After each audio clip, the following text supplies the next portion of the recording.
I've written 5 books, and I've nearly always started out and got my energy going for the book by starting out writing a treatment for a diatribe against the notion of trends. One of them, which I really liked, the title was Tens, Wrens and Ends, which would have been the most poetic title nobody had ever understood in the history of trade book publishing, it was pointed out to me. And I've always been wrestled by the content that I'm actually working with, and also publishers and that world, to actually do something about something. So, for instance, something about green marketing was one that I did. And this, by the way, is anybody taking notes? These are... this is a joke. This is my little joke to myself. This is McKinsey's current list, published a month ago, of the top 10 tech-enabled trends in the world.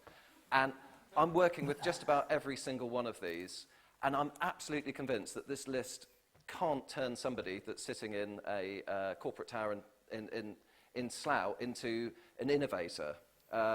And so there's something missing in the notion of trends. And there's something that happens, there's an alchemy that happens when we sit and listen to each other and we meet and have coffee, where we start to see the world the ways that others are, and I will never look at the toaster the same again, which genuinely does flow between communities of innovators. But this is really useful if you're writing a business plan. You have to have a section saying, this business will undoubtedly succeed because it matches the following 3 trends. If 2 of them are quotes from McKinsey's, you're home. And that's all the use that list will ever be.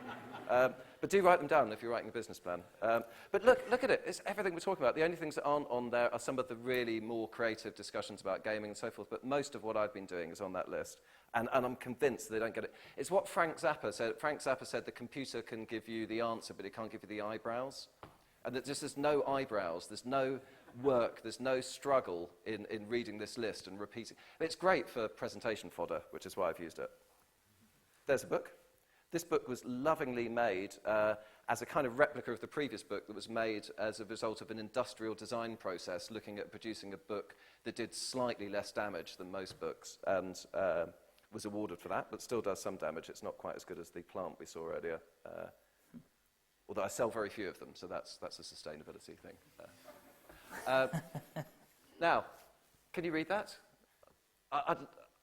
It's weird because I'm not a designer, but when you turn a word upside down using mirror, you can see all sorts of things in the word inversion, like I can see noise and other things. And actually, what I'm going to do, the format is I want to talk about 6 or 7 things that approximate to what I'm really into at the moment, and it's because we're about 5 weeks from showing you the thing that I've been working on for 3 years that's really the thing at the middle of why I'm interested in those other things. But I want to make 2 points that I think get you towards a maker's perspective on what's exciting about this participatory, social by social is what some colleagues of Dougal called it, this sort of world of social network of enabled social ventures and blah, blah, blah, which is a technical term for something I'm doing and should be on that list, is it? Social. Right, so I just want to make 2 points about it. So this, for me, is almost diametrically the wrong question if you want to innovate. And this is the point that was made more elegantly in the last talk. And the reason for it is obscene. It is decadent. It's the Marie Antoinette question. It's in a world where even if you did manage to express what was just about to happen, what have you added? I mean, you've just done... And this is entirely the way I remember the dot-com years when, you know, the height, before all the interesting stuff happened now that we called Web 2, when there was no money and a bunch of people keeping their skills fresh by building something they wanted to build. But before that, when there was money, it was just, this is what the investors are looking for this week. And there's no creativity in answering that brief. There's just a little bit of currency in having been in the right bar and heard what they're looking for. And it's just not creative. And for me, creative and ethical are very similar questions in terms of what do I want to put my life's work into and everything else. And it is just, it's ephemeral. It's like that, even if you get it right, even if you get into the adjacent possible. All the groundbreaking things I've ever known or be associated or understood the inside story of have started completely at the opposite end of the scale and have been asking the question, what's neglected? So not what's next, but actually from some deep-rooted human sense about something that's wrong. And Dougal's got this great, this is the theory of all good stories. They're propelled into being by some lack in the world, some flaw in a character, some kidnap, and so forth. And this is the story of every great innovation I've ever seen. And this leads to things like Muhammad Yunus, who simply originally, as an economist, set out to distribute some money in Bangladesh in the 1970s and discovered he needed to create an entirely new form of banking to do this. And then we ended up with Microcredit, and he won quite a big creative award called the Nobel Peace Prize for simply continuing to following his nose about his need to get some money to the poor people and get it to stay there and get it to stick and get this to work. This is an example, but I think all of the fortunes are at the bottom of the pyramid. Carl Jung wrote about this. He said the diamond is always in the rough, it's always in the dung heap. What is ugly and neglected and uncool and not current and difficult, and poverty is an example of that, is where all great innovation that I've ever seen, or that I regard as great, comes from. This is the only soap powder manufacturer presentation that's ever made me cry. Weep, actually. It's the story of the 1 million lives they've saved by going into villages and teaching people to wash their hands. And what made me cry was the passion of a group of apparently corporate people who were just transformed by this experience. And this is where most of our modern corporations came from. Lever was invented by a Victorian philanthropist who wanted to tackle the slum conditions that had been thrown up by the industrialists. Cadbury's started marketing cocoa to wean people off booze, etc., etc. I mean, even the Model T Ford, a mixed thing from a sustainability point of view. And it's fantastic. What a great thing to go to work in a huge anodyne corporation and say that I saved 1 million lives providing really necessary products and so forth. So, and similar case studies with other things that Nokia and Danone and other people have done. Living wages, that's another thing that's neglected. This is a photograph, not just of a proud cocoa grower, but in fact a Cadbury's Fair Trade supplier. And I never expected to take a renewed interest in dairy milk. I just hadn't, I'm sorry. But they've recognised that actually, and Starbucks were already there, they're coming in late with certification, they had to work differently in partnership with the people that grow their stuff because the prices were so bad and the free market speculators and the hedge funds who buy land, that actually just wasn't worth growing this shit. It was just became worthless, and they had to reinvent the way that they work with farmers in order to keep supplying that great Cadbury's dairy milk stuff. Broken communities is quite current at the moment. There's this thing called big society, which may or may not work and may or may not be social venture innovation conflated with the notion of cutting public services. And also, but it fascinates me politically because it is actually at the essence of what I believe works, which is if you let a community catch itself and organise itself, great things start to emerge. And there was a brilliant case study of that this morning. And it's only ever apparently spontaneous. Somebody's done some thinking about how do we get stuff working in this space again. Now, when I go into this, and it's, if I'm in corporate audiences, which I am, I guess quite a bit of the time, and there's the head of Weetabix here, and they're sort of thinking, well, I get the Cadbury bits, but actually, this is all quite niche, and this is the world of charity shops. And you sort of go, well, what else was neglected? And there was this thing called eBay, which grew to a 10 billion company in the neglected market for second-hand goods, which certainly almost didn't exist in America. I mean, people would throw stuff onto the sidewalk and hope people took it, and various other things. But it managed to find something, and I'll talk about the power of how these things scale a bit later, which is the other thing I want to talk about, because it manifestly was a car boot sale, and so is Craigslist and other things I'll talk about, but done with such vigour and imagination as well. Cheap Furnishings, a favourite employer of mine from time to time, IKEA, who I'll show you their vision statement later, but you wouldn't, the whole point about all of these examples, they started with something ugly and neglected, and made a spirited response to it, and it ended up looking like a company which does, it has its own sustainability questions and so forth. But I simply put up a couple of examples to say this isn't about the sort of the charity campaign thing at the back of your agency or so forth. This is the Discovery Networks was founded by somebody whose riveting insight was that there was never anything decent to watch on TV. He'd probably seen some Michael Burke documentaries and decided to do that. So this is my sort of proposition. It's not advice, but it's an observation, because I think you have to have a relationship with this stuff. When we're being fed endless examples, we all know that the point isn't to sort of photocopy them and put our logo on somehow, that you have to have a relationship with them. And I think that there's such a plethora of things that you could do in the questions what's next, that you even just need to organise yourself and ground yourself in something. And so here's some propositions. I think what I'm always looking for strategically in almost any situation is what's neglected, needed, and necessary for an organisation itself, for its market, and necessarily you're therefore looking for something ugly, unprepossessing, uncool, and unloved. You're looking for that stuff. You're not looking for the stuff that's shiny. The stuff that's shiny is usually like what everybody else is doing, and there's just no innovation in that. It's something else. It's copying or something. You often, because it's unloved, have to go in and actually create some of the infrastructure itself. I was talking to somebody in social housing about the big society thing, and he said the problem is outside areas, and he mentioned Brixton and Brighton and King's Cross and others, there actually is very little infrastructure to start working with. The first terraforming thing is actually to get people into a space to start discussing what they want and interacting and so forth. There isn't a ready world of 1930s working men's clubs and trades unions and church education things that you can just fall into. You're going to have to start finding and building that. And it's nearly always the case that you have to build some sort of economic system yourself, which is brilliant, because that's one thing, for instance, the internet is very good at, creating markets. And then there's a load of co-stuff. I called it co-opportunity because I couldn't choose between the other words. I could have called it co-whatever, the book. And then you start building a beautiful world together. Then you can take something ugly, like the cheap tap that used to be sold before IKEA came along for poor houses. It's completely wrong that anybody here who lives in North London buys this stuff, and they have the longest queues in the world. No, now the second longest queues in the Wembley store, the first longest queues are in Beijing. It was always made for the people in Beijing and the people who had very little money and the people in Poland and so forth. And, but they just had a vision that cheap didn't have to be bad.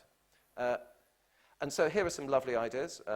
Here's an idea that was created out of fuel poverty, which if you'd seen a newspaper story on fuel poverty, what happened is I think Richard Reed, or one of the guys, read about that and felt that they should do something, then responded in a beautiful way and created this whole ecosystem where there's people coming together to knit and so forth, and it was just a lovely thing that came out of looking for something or being called by something that they wanted to tackle.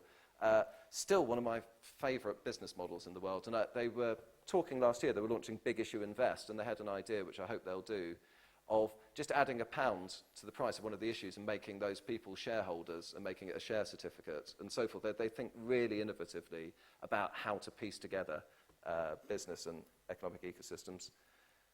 Local shops, and there's the other lovely thing that happens in your area, the beautiful Brixton Pounds. But it's just a brilliant scheme that they thought of originally in Totnes to try and get people to use more of the local shops, but also to stop money evaporating as soon as it hits the till and actually keep it in circulation in the area. And these things were huge in the 1930s and had a very large under-recognised role in actually helping societies get through, what's your phrase? It's collapsonomics. Right, so that was one point. Sorry, I went on for a bit. You probably got it, probably knew it. But anyway, but I tried to, because you sort of evolve an argument, and I've done this, and people said, oh, well, that's all really small and niche, because it's just woolly hat, so I wanted to show eBay and other stuff. So that's the latest version, released 2.01. The other one is The Power of Many, which everybody in this room is probably equally familiar with. But,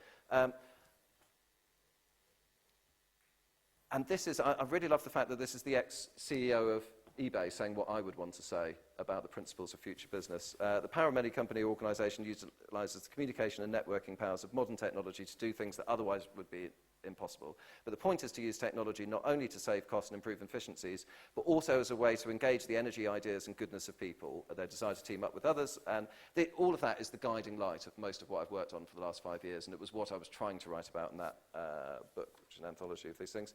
And this is what IKEA said 50 years ago, particularly when you work with marketing with them, the thing at the bottom, which is it's a sort of factory outlet, but you're also designing and making the furniture, and then you have things like IKEA hackers and others who are helping them redesign the furniture. It's an intrinsically collaborative thing, and because of that, they strip loads of costs out. And we were looking at schemes, we were looking at the internet side of this, where people could deliver for each other and all that kind of stuff. And that's just the way that they think about logistics. This thing went quite well and did some of the same things. Because this is the point. It was the world. It wasn't using social media to let neocons loose on your blog and to tell you things. It was actually giving people a campaign to organise themselves, and that's why it had the groundswell and momentum that it had. Here's a lovely little website with 30 employees and 20 billion page views a month.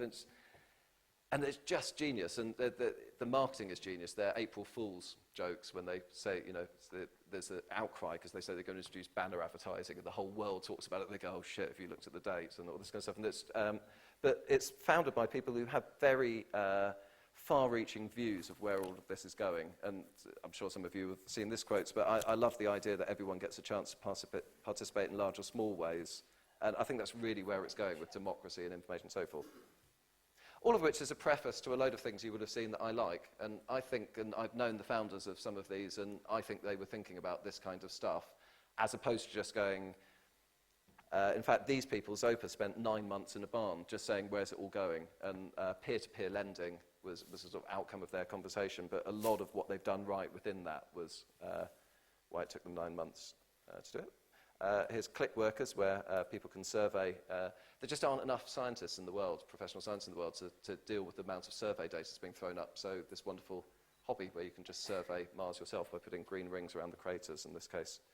And they did it as an experiment, simply to see if citizens could be engaged with science, if they were asked to play a role. And I did the equivalent thing, the bug hunt. We were searching for spiders weekend last year, my son. Evoke Evolve. Sustainability makes some of the world's worst cinema films, and it actually makes some of the best interactive games. And this is a really good alternate reality game. If you haven't seen it, there's a TED talk about it. And it's a World Bank brief to recruit and develop partly African and also Western social entrepreneurs. And it's just a brilliantly worked out game mechanic as a different way. If it was a charity ad, it wouldn't be very interesting, but it's a bit like Perplexity meets the World Bank.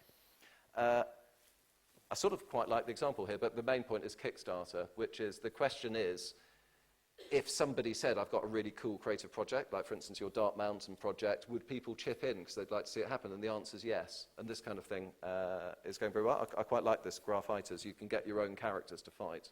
I'd like to see that get funded. This is something that some of us here are involved in called Social Innovation Camp, which has thrown up such classics. Actually, I couldn't find an image of it. This is My Police, which caused a storm when actually they got the URL first, and then the police came out and launched My Police, and then there was a clash and other stuff. But the better version of this, I thought the previous Social Innovation Camp was Rate My Prison. And it just tells you everything about actually what they're doing. They're looking at what's missing in the information system. There's lots of information coming from the prison system to us, and in the news and other stuff, but actually feedback about how the user experience was is slightly thinner on the ground, I would imagine.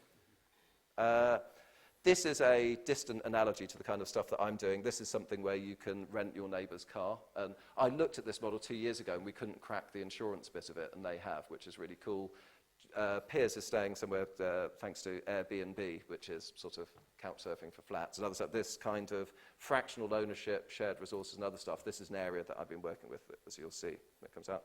And this is what I think we should all go and do. This is my call to action. I think we should all just simply get our phones and devices out and follow Lend Me Some Sugar. It's from the wonderful people that brought us Carrot Mob. It had 2 days ago 116 followers, so you can be early on a trend. You see, this is my service system. I gave myself an 18-minute warning. So I'm off in 2 minutes. So we should follow this. Run by Virgence, Lend is an American Idol for sustainability, and they're going to do it with brands' money. So this is like the people's version of Pepsi Refresh or something. But anyway, I think we should just go and follow it, because I don't believe in trends, but I believe in supporting good ideas. There's a picture of a book. Thank you very much. Thank you.